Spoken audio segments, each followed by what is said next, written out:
ನಮಸ್ತೆ. Winter season start ಆಗಿದೆ. ಚಳಿಗಾಲ. ಟೆಂಪ್ರೇಚರ್ ಅರೌಂಡ್ 13 ಡಿಗ್ರಿ 14 ಡಿಗ್ರಿ ಕೂಡ ಬರ್ತಾ ಇದೆ. ಎಲ್ಲ ಕಡೆ ರೆಕಾರ್ಡ್ ಆಗಿದೆ. ಸೊ ಮೆನಿ ಪೇಷಂಟ್ಸ್ ಏನು ಮಾಡ್ತಾಯಿದ್ದಾರೆ, ಜೀರಿಗೆ ಕಷಾಯ, ಶುಂಠಿ ಕಷಾಯ ಕುಡಿಯುವಂಥದ್ದು ಮಾಡ್ತಾಯಿದ್ದಾರೆ. ಸೊ ಅದರಿಂದ ಟೆಂಪ್ರೇಚರ್ ಮೇಂಟೈನ್ ಆಗಲ್ಲ, ಟೆಂಪ್ರೇಚರ್ ಹೈ ಆಗಲ್ಲ, ಅದರಿಂದ ಗ್ಯಾಸ್ಟ್ರಿಕ್ ಬರುತ್ತೆ.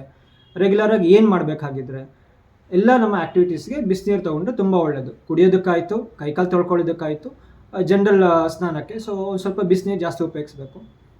Body activity, so physical activity ಚಳಿ ಇರೋ ಕಾರಣ ಯಾರೂ ಹೊರಗೆ ಹೋಗ್ತಾ ಇಲ್ಲ. ಮನೆಯಲ್ಲೇ ನಾವು ಫಿಸಿಕಲ್ ಆ್ಯಕ್ಟಿವಿಟಿ ಸ್ವಲ್ಪ ಮಟ್ಟಿಗೆ ಮಾಡಿಕೊಂಡ್ರೆ ತುಂಬ ಒಳ್ಳೆಯದು.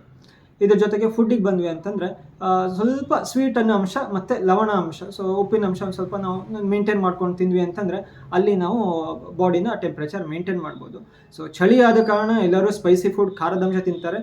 ಸೊ ಅದರಿಂದ ಬಾಡಿ ಹೀಟ್ ಜನ್ರೇಟ್ ಆಗಲ್ಲ, ನಮ್ಮದು ಪಿತ್ತದ ಅಂಶ ಮಾತ್ರ ಜನ್ರೇಟ್ ಆಗುತ್ತೆ. ಸೊ ಅಲ್ಲಿ ಎಲ್ಲರೂ ತಪ್ಪು ಮಾಡ್ತಾರೆ. ಸ್ಪೈಸಿ ಫುಡ್ ಅವಾಯ್ಡ್ ಮಾಡಿ. ಇದರ ಜೊತೆಗೆ ದಿನನಿತ್ಯದ ಅಭ್ಯಂಗ ತೈಲದಿಂದ ನಾವು ಅಭ್ಯಂಗ ಮಾಡ್ಕೋಬೇಕು.